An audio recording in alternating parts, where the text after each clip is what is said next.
You're an embarrassment, Amara. I can't keep doing this. My husband Michael's voice cut through the noise of the Acacia City Mall food court like a knife. I froze, my white cane trembling in my hand. Around us, conversations died. I could feel dozens of eyes turning toward us, burning into my skin. Michael, please, I whispered, reaching out toward where his voice had come from. What's wrong? We were just having lunch. What's wrong? He laughed, bitter and cruel. Look at you. You knocked over your drink again. You can't even eat without making a scene. I'm tired of being your seeing-eye dog. My face burned with shame. Yes, I'd accidentally tipped my glass when reaching for my phone. The juice had spilled across the table. A simple accident. The kind that happens to everyone. But not everyone is blind. Not everyone has a husband who's been looking for reasons to hate them. I'll clean it up, I said, my voice cracking. I fumbled for napkins, knocking my plate in the process. Food scattered. Someone gasped nearby. Don't bother. Michael's voice was ice now. I'm done, Amara. I'm done pretending this works. I'm done pretending you're not a burden. What would you do if your husband said this to you? Hit like if you've ever felt betrayed and comment where you're watching from. Michael, we've been married for 7 years. 7 years too long. He was shouting now, not caring who heard. You think I wanted this? You think I wanted a wife who can't drive, can't work, can't even walk across a parking lot without help? Tears streamed down my face. My hands shook so badly I could barely hold my cane. I didn't choose to go blind. The accident was 3 years ago, Amara. 3 years of you clinging to me, needing me for everything. I can't breathe. Do you understand? I can't breathe. Then what do you want? I asked, though I already knew. I'd felt him pulling away for months. The late nights at work, the phone calls he'd taken another room, the way he flinched when I touched him. I want my life back. His voice dropped lower, more dangerous. I want a woman who can see me, who can appreciate what I do for her, who can actually be a proper wife. A woman like Kioma? The words tumbled out before I could stop them. Silence, heavy and damning. So you know, he finally said, and he didn't even sound sorry. I'm blind, Michael, not stupid. I can hear the way your voice changes when she texts. I can smell her perfume on your shirts. Did you really think I wouldn't figure it out? Then you know there's no point in this anymore. I heard him stand, his chair scraping against the tile. I'm leaving. Leaving? What do you mean leaving? I mean I'm done. With you. With this marriage. With everything. My heart stopped. Michael, you can't just watch me. Actually, you can't watch me, can you? That's the whole problem. The cruelty of his words hit me like a physical blow. Around us, people whispered. I could hear them judging, pitying, or maybe just enjoying the drama. How will I get home? I asked, hating how small my voice sounded. Figure it out. You're a grown woman. Act like one for once. Michael, please. Goodbye, Amara. I heard his footsteps walking away. Fast, purposeful, eager to be rid of me. I stood there, frozen in the middle of the food court, surrounded by strangers and their stares. My cane clattered to the floor. I bent to pick it up and bumped my head on the table edge. Someone laughed. Actually laughed. I've never felt so alone in my life. For a long moment, I just stood there, tears rolling down my cheeks, trying to remember how to breathe. My phone was somewhere on the table, along with the mess I'd made. My purse had fallen when I stood up. Everything was chaos, just like my life. Excuse me, ma'am? A gentle voice beside me, male, deep, educated. Are you all right? I'm fine, I lied automatically. No, you're not. The voice moved closer. I saw what happened. That man, your husband, he's a fool. May I help you? I don't need help. Even as I said it, I knew it was absurd. I was standing in a mall food court, blind, abandoned, surrounded by the wreckage of my marriage and my spilled lunch. Everyone needs help sometimes, the man said softly. Please, let me at least get you somewhere to sit properly. His hand touched my elbow, gentle but steady. Something in his touch felt different, safe. Against my better judgment, I nodded. I didn't know then that this stranger would change everything. that the worst moment of my life was actually the beginning of something extraordinary, that sometimes you have to lose everything to find what you were always meant to have. Don't forget to like, subscribe, and turn on notifications for more gripping stories like this. What do you think happens next? Comment below. The stranger guided me to a quiet corner booth away from the gawking crowds. His movements were confident but careful, making sure I knew where the seat was, where the table edge ended. "My name is David," he said once I was settled. "David Okonkwo. And before you ask, yes, I know that was incredibly hard to watch. I'm sorry you had to go through that publicly." "Amara," I managed, my voice still shaky. "Amara Nwosu. Well, I suppose I'm still Amara Nwosu, though my husband just made it clear that might change soon." "He's a coward," David said flatly. "The way he spoke to you, no man should speak to any woman that way, much less his wife." I wanted to defend Michael. Some instinct born of 7 years of marriage told me I should. But what defense could I possibly give? "You don't understand," I said instead. "It's been hard for him, taking care of me. I lost my sight 3 years ago in a car accident. He's had to do everything for me since then." "So you had an accident, and he decided that meant you were disposable?" David's voice held an edge of anger that surprised me. "That's not how marriage works. That's not how humanity works." I heard him shifting, then the sound of napkins being pulled from a dispenser. "Here," he said gently, "for your tears." I took them, dabbing at my face. My makeup was probably ruined. Not that it mattered anymore. Who was I trying to look pretty for? "Thank you," I whispered. "You've been very kind. I should call my sister to come get me." "Is she nearby?" "She lives in Lekki, about an hour away, depending on traffic." "Then let me buy you some tea while you wait. You shouldn't sit here upset and alone." Something in his voice made me pause. It was familiar somehow, though I was certain we'd never met. There was an authority to it, but also genuine warmth. "You really don't have to." "I know I don't have to. I want to. Please." I nodded, too tired and hurt to argue anymore. David returned a few minutes later with tea and, from the smell, some meat pies. "You need to eat something. When was the last time you had a proper meal?" "This morning. Michael took me out to lunch because—" I trailed off, the realization hitting me. Because he was planning this. He brought me here to dump me in public because he knew I'd have no way to just leave. He knew I'd be trapped. The cruelty of it stole my breath.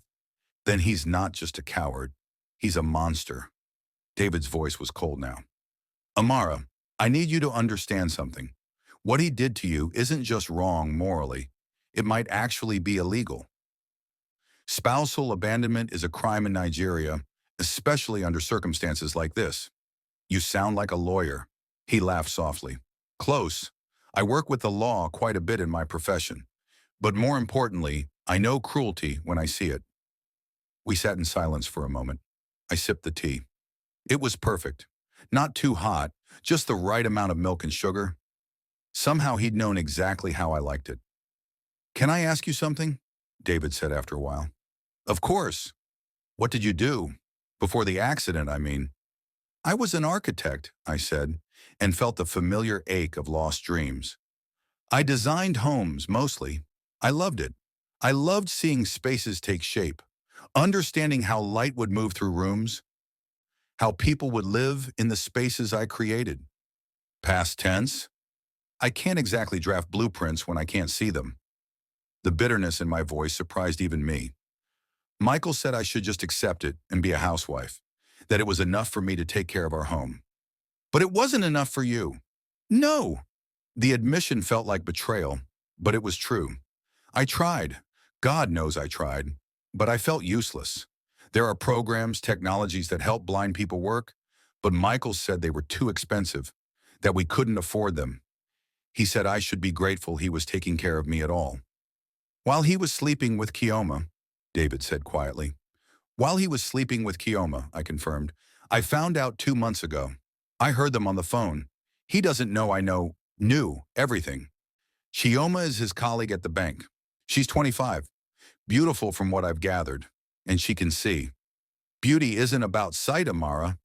Tell that to my husband." My phone buzzed on the table. I reached for it, my fingers finding the familiar case. I'd learned to navigate my phone using voice commands and touch. It was one of the few things I could do independently. "It's a text from Michael," I said, my voice hollow. "Do you want me to read it to you?" "No, I can." I activated the voice reader. Michael's words filled the air between us, cold and mechanical through the robotic voice. "Don't bother coming home tonight. Kioma and I are moving your things to your sister's place. The locks are being changed. My lawyer will contact you about the divorce. You'll get nothing. Don't fight it. You know you can't afford to." The phone slipped from my fingers. David caught it before it hit the floor. "He can't do this," David said, and now his voice was pure steel.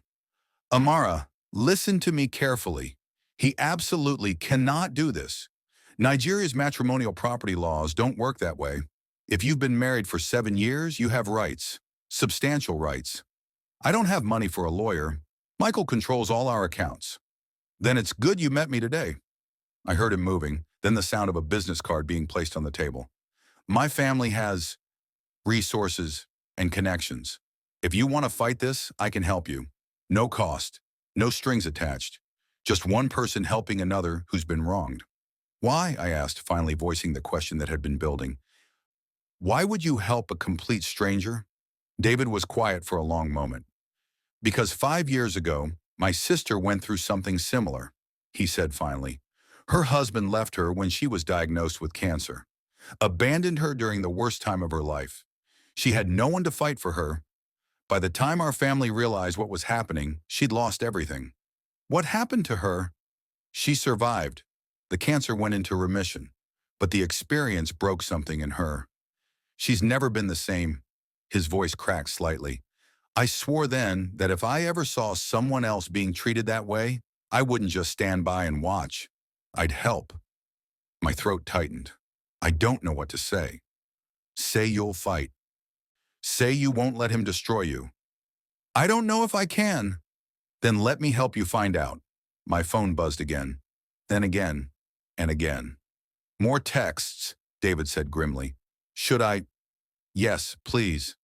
His voice changed as he read them, growing harder with each message. "Kioma's pregnant. We're getting married as soon as the divorce is final. You should be thanking me. You're free now. Free to be someone else's burden. My lawyer says you're entitled to nothing because you don't work. You bring nothing to this marriage. You never did. Goodbye, Amara. Have a nice life. Whatever that means for someone like you. Someone like you. Someone broken. Someone less than human." Something inside me snapped. Not broke, snapped into place. "Yes," I heard myself say. "Yes. Yes, I'll fight.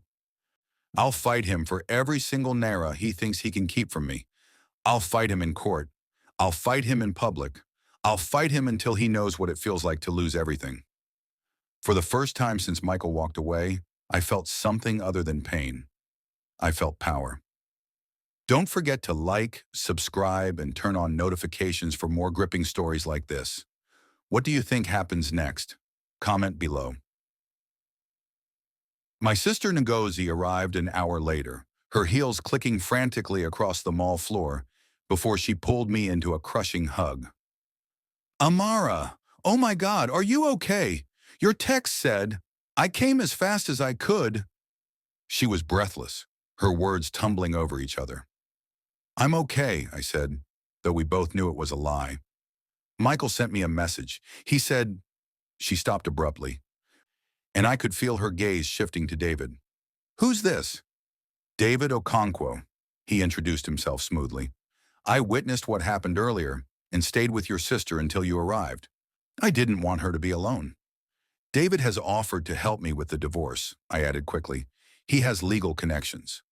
There was a pause, then Ngozi said slowly, "Okonkwo? David Okonkwo. Why does that name sound familiar?" "It's a common name," David said, but there was something evasive in his tone. "No, it's—" Ngozi gasped. "You're Governor Okonkwo's son, the one who runs the state housing initiative." My heart stuttered. "Governor's son?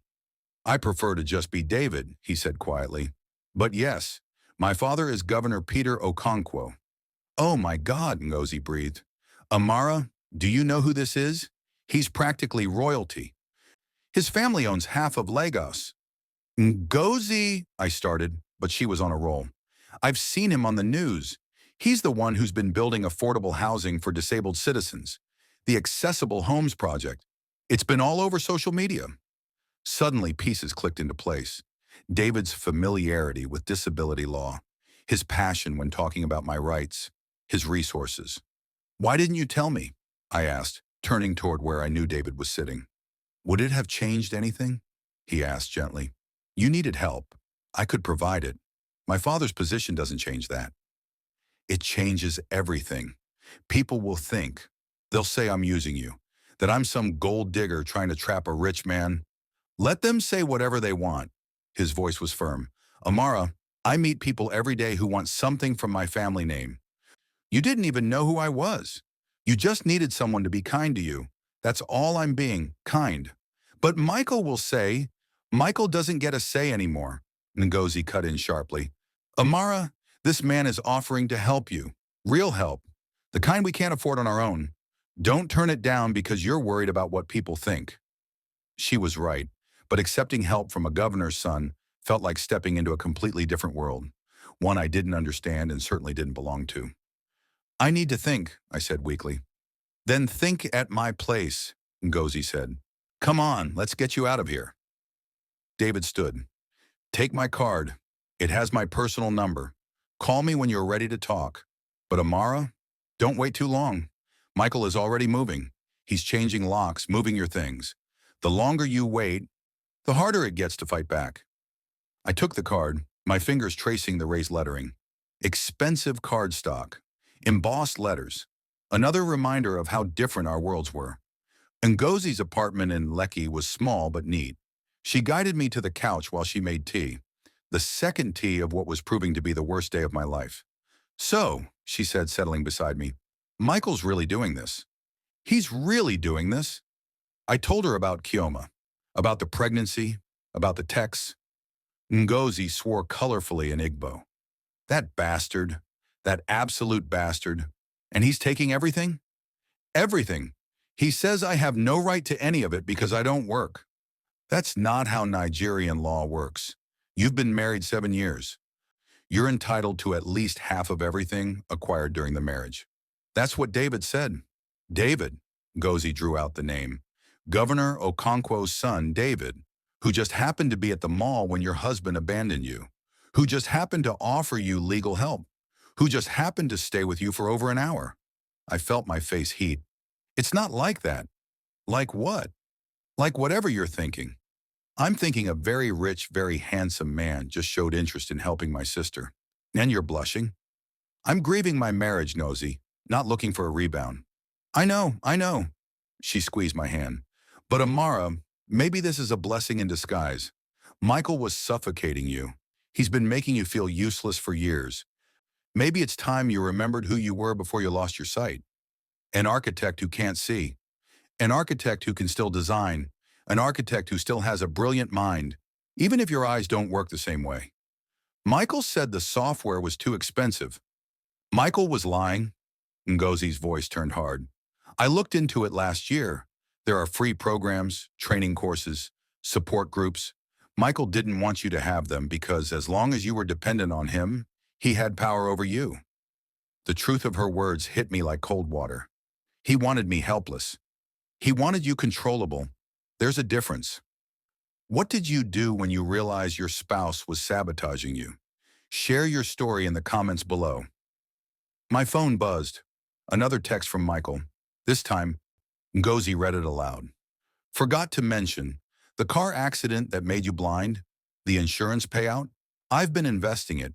Made quite a bit, actually. That money's mine, too. You signed papers giving me power of attorney, remember? What? Ngozi's voice was dangerously quiet. How much money? 8 million naira, I whispered. The other driver was wealthy. His insurance paid out in full. Michael said he'd invest it for our future, for when I got better. You're not getting better, though, are you? You're permanently blind. Yes. So he took the money meant to help you adjust to disability and used it to fund his new life with his pregnant girlfriend. When she said it like that, the full horror of Michael's betrayal became clear. He hadn't just left me. He'd been systematically stripping me of every resource, every means of independence. He'd been planning this for years. "I'm calling David," Ngozi announced, grabbing her phone. "Ngozi, no." "Yes, because this isn't just divorce, Amara. This is theft. This is financial abuse. And if anyone can help you fight back, it's a man with the governor's ear and the legal connections to match."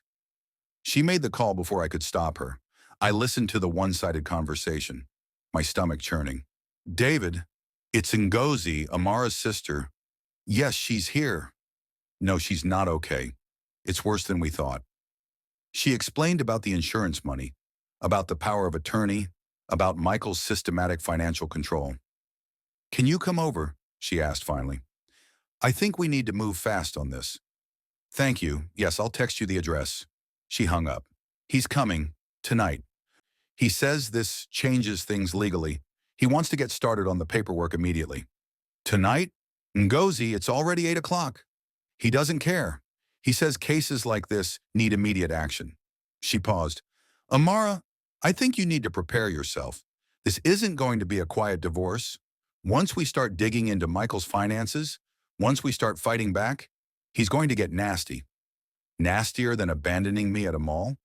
"Much nastier. He has Kioma. He has money. He has his job at the bank giving him credibility. You have nothing except—" "Except what?" "Except the truth. And apparently a very powerful ally."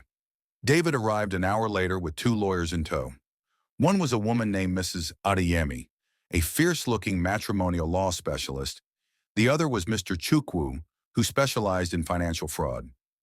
"Tell me everything," Mrs. Adeyemi said once we were all settled around Ngozi's small dining table. "From the beginning, the accident, the marriage, all of it." So I did.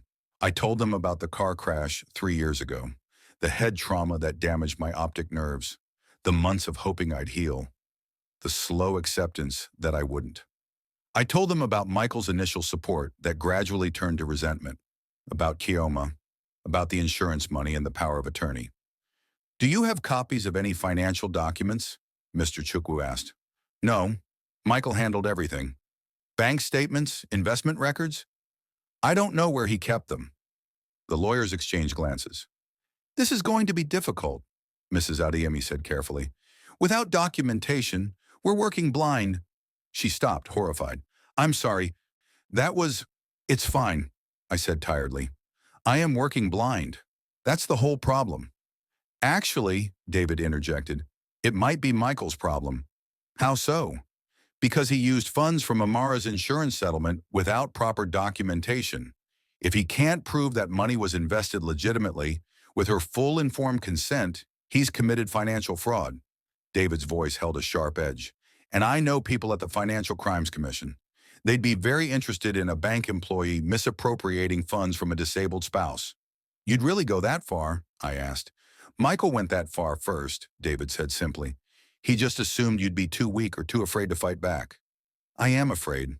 But you're not weak, and you're not alone." Mrs. Adeyemi cleared her throat. "There's something else you should know. Amara, if we pursue this aggressively, and I mean very aggressively, it will become public. The press will cover it. Your disability, Michael's affair, the money, it will all come out." "The press?"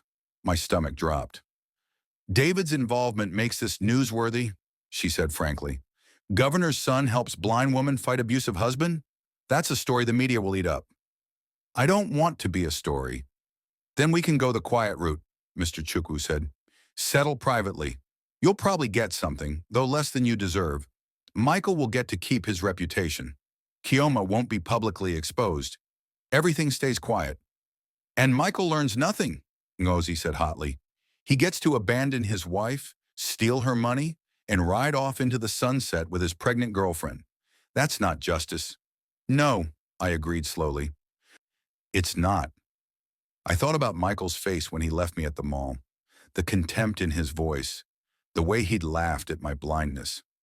I thought about all the times he'd made me feel useless, all the times he'd told me I should be grateful, all the times he'd convinced me I was a burden. I thought about Kioma, young and pregnant, probably believing Michael when he said his wife was a dead weight he'd heroically carried for years. The aggressive route, I said firmly. I want the aggressive route. Are you sure? Mrs. Adeyemi pressed. Once we start this, there's no going back. Your life will be exposed. People will judge you. Some will pity you. Others will say terrible things. The internet can be cruel to women in your position. Let them say what they want. My voice was steady now, stronger than I'd felt in years. Michael thought he could discard me because I'm blind. He thought my disability made me worthless. I want the world to see what he did. I want everyone to know exactly what kind of man he is. Then we start tomorrow, David said. First thing, we file for emergency injunctions to freeze your joint accounts. Then we file the divorce petition with a full accounting of marital assets. Then, he paused. Then we hold a press conference. A press conference? You tell your story, publicly, on your terms, before Michael can spin his own version. David's voice was gentle but firm. Trust me, Amara. The one who controls the narrative controls the fight. I took a shaky breath. 24 hours ago, I'd been Amara Nwosu, blind housewife, dependent on a husband who despised her. Now I was about to become something else entirely. I just wasn't sure what yet. Don't forget to like, subscribe, and turn on notifications for more gripping stories like this. What do you think happens next? Comment below. The injunction hit Michael's accounts at 9 a.m. the next morning. His reaction came 10 minutes later. My phone exploded with his calls, 15 in a row. When I didn't answer, the text started. What did you do? My accounts are frozen. I can't access my own money. This is illegal. I'm calling the police. When I find out who's helping you, they'll regret it. You can't afford lawyers. Who are you working with? Mrs. Adeyemi, sitting in Ngozi's living room with me, smiled grimly as she listened to my phone's voice reader announce each message. He's panicking. Good. He sounds furious, I said, my hands trembling slightly. He's furious because he's losing control. She patted my hand. Let him be angry. Anger makes people sloppy. Sloppy people make mistakes. By noon, we'd filed the divorce petition. By 2 p.m., the press release went out. David had drafted it carefully, with my approval on every word. Amara Nwosu, 34, was abandoned by her husband Michael Nwosu at a Lagos shopping mall yesterday after he publicly berated her for her disability. Mrs. Nwosu lost her sight 3 years ago in a car accident. Instead of supporting his wife through her adjustment to blindness, Mr. Nwosu allegedly misappropriated insurance funds meant for her care and began an extramarital affair with a colleague. Mrs. Nwosu is now seeking full accounting of marital assets and justice for financial abuse. She is being assisted by the Okonkwo Legal Foundation and will be holding a press conference tomorrow to share her story. The phones haven't stopped ringing, David told me that evening. Every major news outlet in Lagos wants an interview. Some national stations, too. CNN Africa called. CNN? I felt faint. Your story matters, Amara. It matters to every woman who's been made to feel worthless because of disability. Every wife who's been financially controlled by her husband. Every person who's been abandoned when they needed support most. I don't want to be a spokesperson for anything. I just want my money back. You'll get your money, but you're going to get something else too. You're going to get your power back. David's voice was intense. Michael made you feel small, made you feel like you didn't matter. This press conference will show him and everyone else that you do matter, that you won't be silenced. Ngozi squeezed my shoulder. You can do this. I don't know what to say. Tell the truth, Mrs. Adeyemi advised. Just tell your story, exactly as it happened. Let people see who Michael really is. The press conference was scheduled for 10 a.m. at the Okonkwo Foundation offices. David sent a car for me, a Mercedes with a driver who treated me like I was made of glass. Mrs. Nwosu? A young woman's voice greeted me when we arrived. I'm Funmi, Mr. Okonkwo's assistant. I'll be helping you navigate the building. Funmi guided me through what felt like a maze of corridors. I could hear the building humming with activity, phones ringing, people talking, the click of keyboards. There are about 40 reporters here, she told me quietly. Television cameras from 5 stations. Print media from every major newspaper. Mr. Okonkwo is already at the podium. Your sister is here too. Front row. My stomach churned. 40 reporters? Your story went viral overnight. Justice for Amara is trending on Twitter. People are furious about what happened to you. They don't even know me. They don't need to know you personally to recognize injustice when they see it. Fumi led me to a chair beside the podium. I could feel the weight of dozens of eyes on me. Cameras clicked. People whispered. Then David's voice cut through the noise. Good morning, everyone. Thank you for coming. I'm David Okonkwo, and I'm here to introduce you to Amara Nwosu, a woman who was betrayed by the person who promised to love and protect her through everything. He spoke for a few minutes, laying out the facts of my case. The accident, the blindness, Michael's abandonment, the misappropriated insurance money. Then, Mrs. Nwosu has agreed to share her story with you directly. Please be respectful. What she's been through is traumatic, and she's showing incredible courage by being here today. He touched my shoulder gently. Ready? No, I wasn't ready. I'd never be ready for this. But I stood anyway. Funmi guided me to the podium.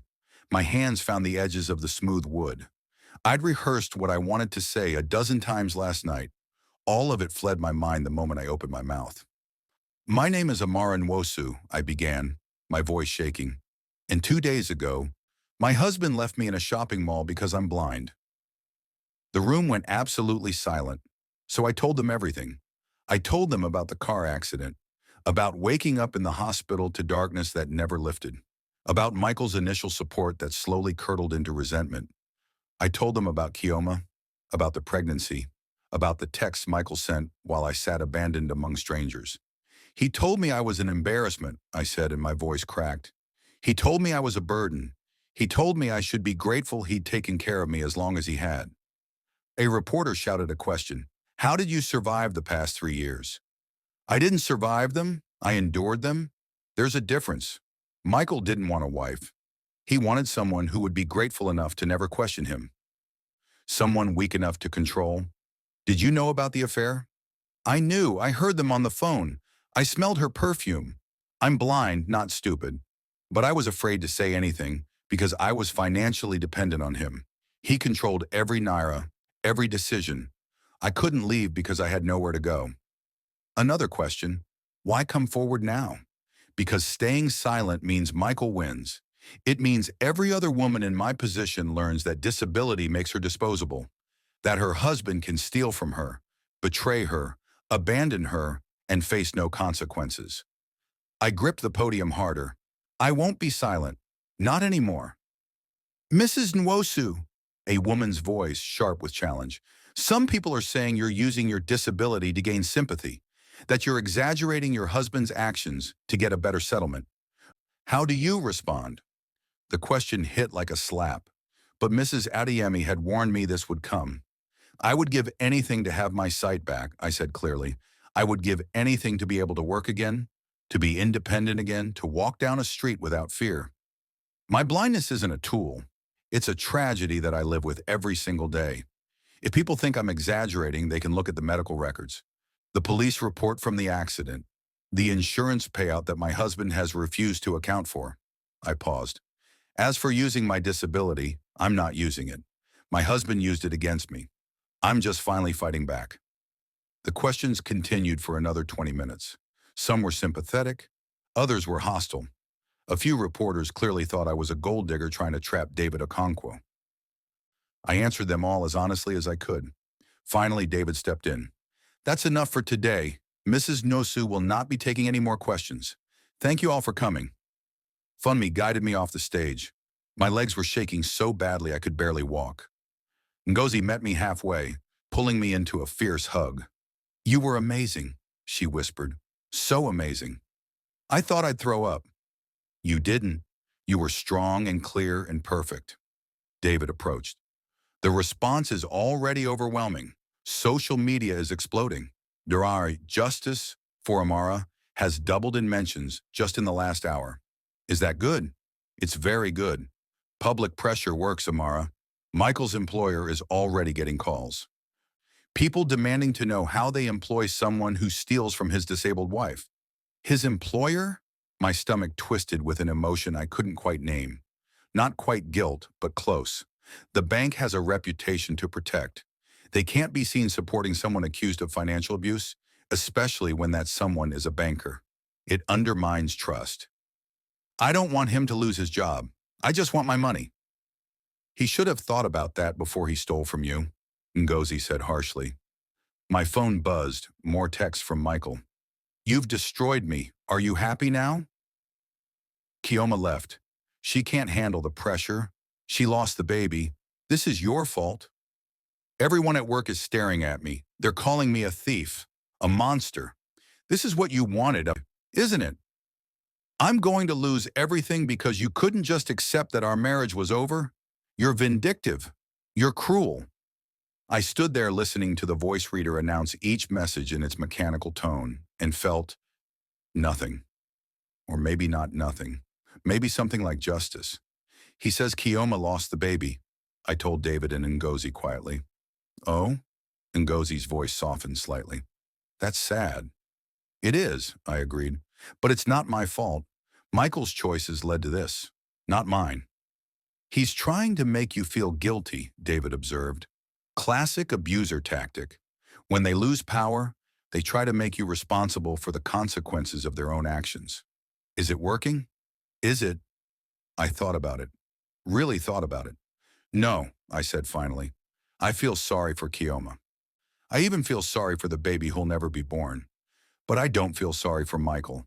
And I don't feel guilty for fighting back. Good, David said firmly. Don't let him manipulate you. Not now. That night, back at Ngozi's apartment, I finally let myself cry. Not for Michael, not for our marriage, but for everything I'd lost and everything I was still fighting to reclaim. David had stayed for dinner, Thai takeout that Ngozi ordered. He'd been quiet through most of the meal, letting me decompress from the press conference. You did well today, he said as we finished eating. I know it was hard. It was terrifying. Most worthwhile things are. He paused. Amara, I need to tell you something about why I'm helping you. You said it was because of your sister. That's true, but it's not the whole truth. He took a breath. 5 years ago, after what happened to my sister, I started the Okonkwo Legal Foundation specifically to help people in situations like yours. People who are vulnerable, being exploited and can't afford to fight back. That's admirable. It's penance. His voice was rough with emotion. I knew what was happening to my sister. I saw the signs, but I was busy with my career, with my life. I told myself she was fine, that her husband loved her. I ignored what was right in front of me, and by the time I paid attention, it was too late to save her marriage, her home, her sense of self-worth. David, so now I fight for people like you, people like her. I fight because I failed her, and every time I win a case, every time I help someone reclaim their life, I feel a little less guilty about failing my sister when she needed me most. The raw honesty in his voice made my throat tight. Your sister is lucky to have you, I said softly, even if you came late to helping her. You're here now. Am I here for you? The question hung in the air. Or am I here to ease my own guilt? Does it matter? Either way, you're helping. It matters to me. We sat in silence for a long moment. Then David said, I need you to know something else. When this is over, when we've gotten your money back, when the divorce is final, I'll still be here. If you want me to be, not as your lawyer, just as someone who cares. My breath caught. David, I'm not saying this to pressure you. God knows you don't need another man complicating your life right now. But I want you to know that I see you, Amara. Not your disability, not your victimhood, just you. And what I see is someone extraordinary. Tears rolled down my cheeks. You barely know me. I know you stood in front of 40 reporters today and told your truth even though you were terrified. I know you're fighting a man who tried to break you. I know you're stronger than you realize. He reached out, and I felt his hand gentle on mine. And I'd like the chance to know more. When you're ready, if you're ever ready. I wanted to say yes. I wanted to say I felt the same pull toward him that he apparently felt toward me. But it was too soon, too raw, too much. Can you ask me again? I whispered. In 6 months? After all this is over? I can ask you whenever you want me to. Then ask me when I'm whole again. When I'm not just the broken woman he left behind. When I'm Amara again. Not the blind wife. Not the victim. Just Amara. You're already Amara, David said gently. You never stopped being her. You just forgot for a while. Maybe he was right. Maybe I'd been Amara all along, just buried under Michael's cruelty and my own fear. Maybe all I needed was to remember how to be her again. Don't forget to like, subscribe, and turn on notifications for more gripping stories like this. What do you think happens next? Comment below. The trial took 3 months. 3 months of depositions and document requests. 3 months of Michael's lawyers trying every trick to delay, deflect, deny. 3 months of forensic accountants picking through his finances like archaeologists excavating lies. What they found was worse than anyone expected. Michael hadn't just invested my insurance money, he'd gambled with it. Forex trading, cryptocurrency speculation, risky stock options. He'd lost nearly 4 million naira chasing quick profits. The rest he'd spent on Kioma, designer clothes, expensive dinners, a car, an apartment lease.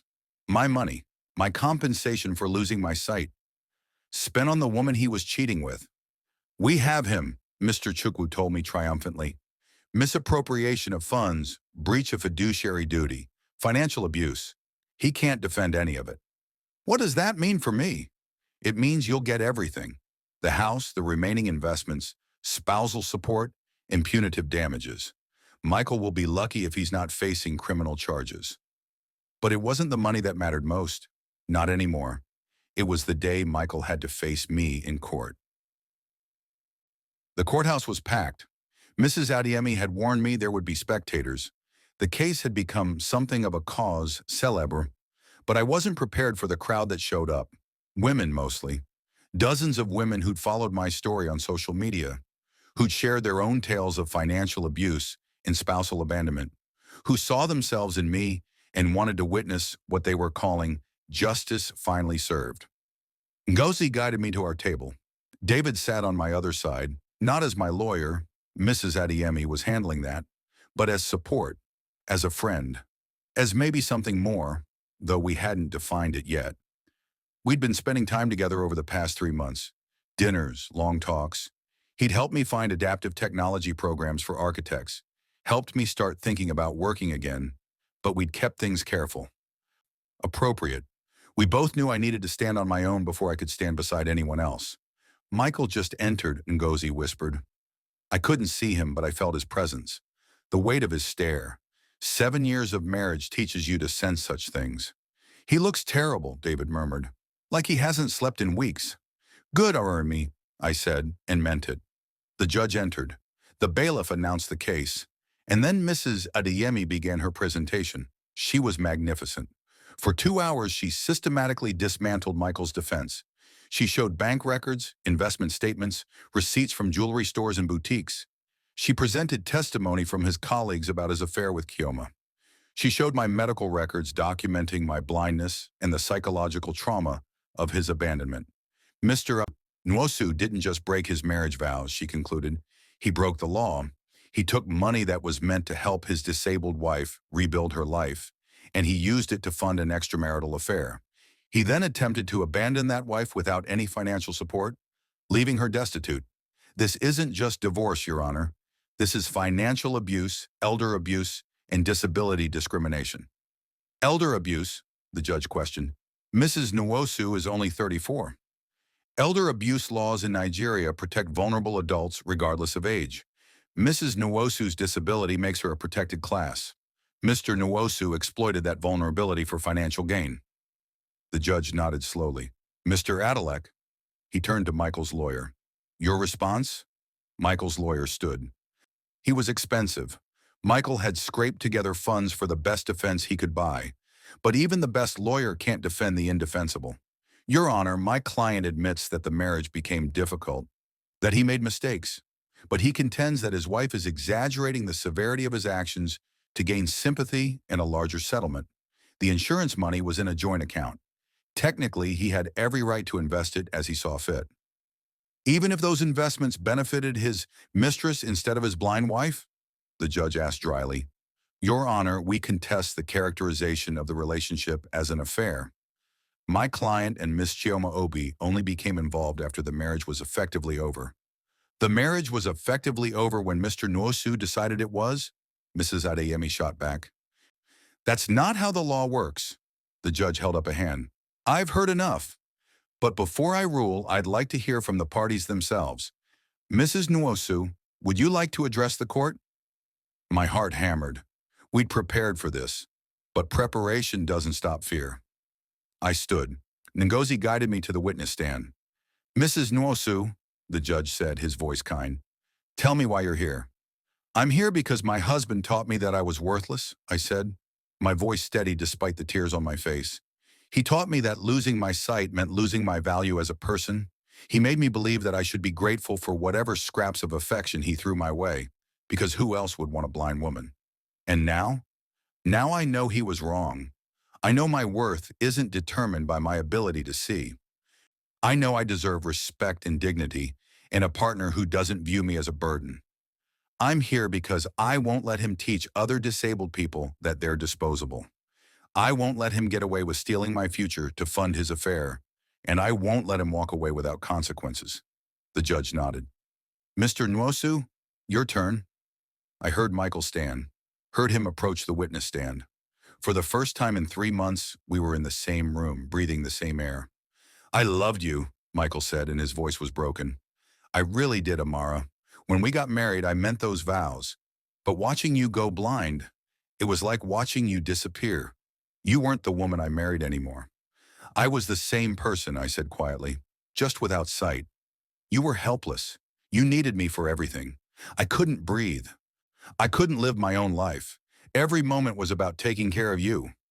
So you took my money and spent it on another woman. It wasn't like that. Then what was it like, Michael? Tell the court.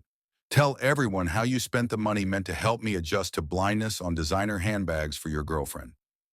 Silence, heavy and damning. I made mistakes, Michael finally said, but I'm not a monster. I'm just a man who couldn't handle his wife's disability. That doesn't make me evil. It makes me human. No, I said, and my voice rang clear through the courtroom. It makes you cruel, because the measure of a person isn't how they treat you when things are easy. It's how they treat you when things are hard. And when things got hard, you didn't just leave. You stole from me. You gaslit me. You made me believe I was the problem when you were the one breaking your vows. Have you ever had to face your abuser in court? How did it feel to finally speak your truth? Share your story below. Michael didn't respond. What could he say? The judge cleared his throat. I've heard enough. I'll take this under advisement and issue a ruling within the week.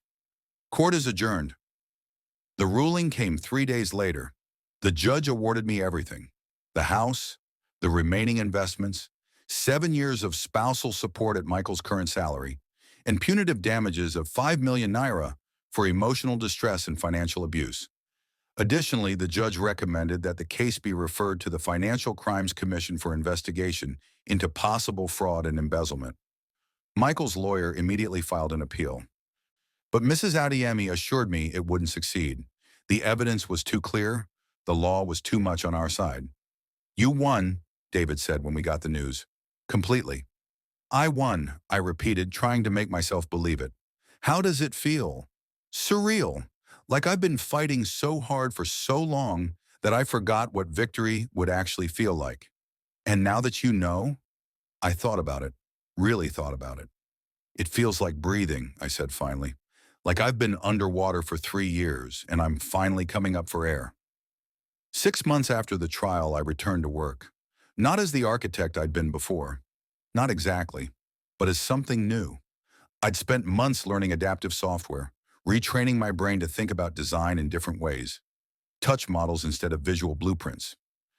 Audio descriptions of spatial relationships. Collaboration with sighted partners who could execute my vision. The Okonkwo Foundation hired me to design their new accessible housing development. 50 homes specifically built for disabled residents. Everything I'd learned about navigating the world without sight went into those designs. Wide hallways, tactile floor markers, thoughtful acoustics, smart home technology that responded to voice commands. I was building the home I'd wished I'd had 3 years ago. "You're brilliant," David said when I showed him the first set of plans. We were at his office. I'd been spending a lot of time there lately, working, collaborating, falling in love, though neither of us had said it out loud yet. "I'm adequate," I corrected. "Still learning." "You're brilliant," he repeated firmly. "And I'm not just saying that because He stopped. "Because you what?" "Because I'm in love with you." The words tumbled out, unplanned and perfect. "I know it's probably too soon. I know you're still rebuilding your life. But I'm in love with you, Amara. With your strength and your courage and the way you refuse to let Michael's cruelty define you." My hands trembled. "David, you don't have to say it back. I just needed you to know. You said you'd wait 6 months. It's been 7. "It has, hasn't it?" I smiled. "You're very good at keeping promises. Is that a yes?" "It's not a no." I reached out, found his hand, held it. "I care about you, David, more than I probably should. But I'm still figuring out who I am now. Who Amara the blind architect is. Who Amara the survivor is. I need to know myself before I can know us. Take all the time you need. I'm not going anywhere. Even if it takes another year, even if it takes 10. But it didn't take 10 years. It didn't even take 1.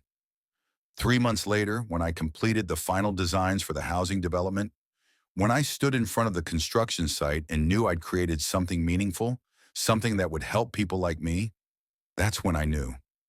I was whole again. Not the same person I'd been before the accident, but someone better, someone stronger, someone who'd been broken and rebuilt herself from the pieces. Someone who was ready to love and be loved in return. "Remember when you asked me if you could ask again in 6 months?" I said to David that evening over dinner. "I remember. It's been 10 months. I'm aware. So ask me." He smiled. "Ask you what?" "Ask me if I'm ready. Ask me if I'm Amara again. Ask me if I'm whole. Are you?" "Yes, to all of it, yes." David stood, came around the table, knelt beside my chair. I felt him take my hands in his. "Then can I kiss you?" he asked softly. "Not as your lawyer, not as your friend, but as a man who's been waiting for this moment for almost a year." "You can kiss me," I whispered, and he did. Michael never stopped appealing the judgment. 2 years later, he was still fighting, still trying to reduce what he owed me, still insisting he was the real victim. I stopped caring somewhere around month 6. By then I had my new career, my new home, the first in the development I'd designed, modified to my exact specifications, my new life. And I had David, who proposed on the 2-year anniversary of the day we met, who wanted to marry me not despite my blindness, but with full awareness and acceptance of who I was. We married in a small ceremony at the Okonkwo family estate. Ngozi was my maid of honor. The guest list included dozens of women who'd reached out to me after seeing my story. Women who'd found their own courage to leave abusive marriages, to fight for their rights, to refuse to be silenced. They called me brave, an inspiration, a role model. I didn't feel like any of those things. I just felt like Amara, a woman who'd been broken and had chosen to rebuild, who'd been abandoned and had chosen to stand, who'd been told she was worthless and had chosen to prove them wrong. The last I heard, Michael was still with Kioma. They'd gotten married after all, a quiet ceremony, no press, no fanfare. She got pregnant again, had a daughter. I hope he treats them better than he treated me, but I don't think about them much anymore. You can't build a future while staring at the past. And my future is bright, full of homes I'll design, people I'll help, love I'll share with a man who sees all of me, not just my limitations. Sometimes people ask if I wish things had turned out differently, if I wish I'd never lost my sight, if I wish Michael had stayed. The answer's complicated. I wish I could see. I wish I'd never had the accident. I wish 3 years of my life hadn't been spent in darkness and depression. But I don't wish Michael had stayed. Because that version of my life, the one where I remained small and quiet and grateful for scraps, that wasn't living. That was surviving. This is living. This messy, difficult, beautiful life I've built from the ashes of my marriage. This is living, and I wouldn't trade it for anything. 5 years after the mall abandonment, I stood in front of a different crowd. Not reporters this time. Architecture students at the University of Lagos. My name is Amara Okonkwo, I began, and the name still felt new and wonderful on my tongue. And I'm going to tell you about the day I lost my sight and found my vision. I told them my story, not to gain sympathy, not to be inspirational, but to be honest about what disability means, what abuse looks like, and what's possible when you refuse to let anyone else define your worth. After the lecture, a young woman approached me. I could hear her crying. My boyfriend keeps telling me I'm lucky he stayed after my accident, she whispered. He says no one else would want me in a wheelchair. Is that true? I took her hand. No, it's not true, and you deserve someone who knows that. I don't know if I'm strong enough to leave. You don't have to be strong enough today. You just have to remember that you deserve better. And someday when you're ready, that knowledge will give you all the strength you need. She squeezed my hand. Thank you. After she left, David wrapped an arm around my waist. You changed her life today. Maybe. Or maybe I just planted a seed. Sometimes that's enough. We walked out of the auditorium together, my hand on his arm, my cane in my other hand, my head held high. Behind us, I could hear students whispering, "That's Amara Okonkwo, the architect who sued her husband? Yeah, she's amazing. Amazing.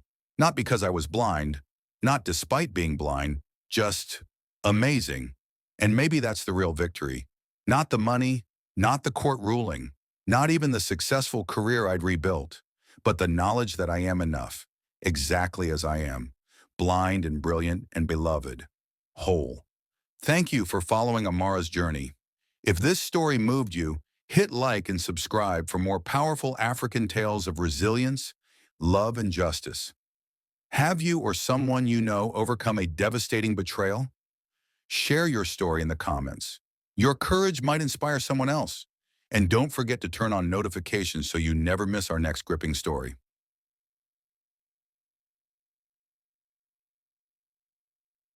The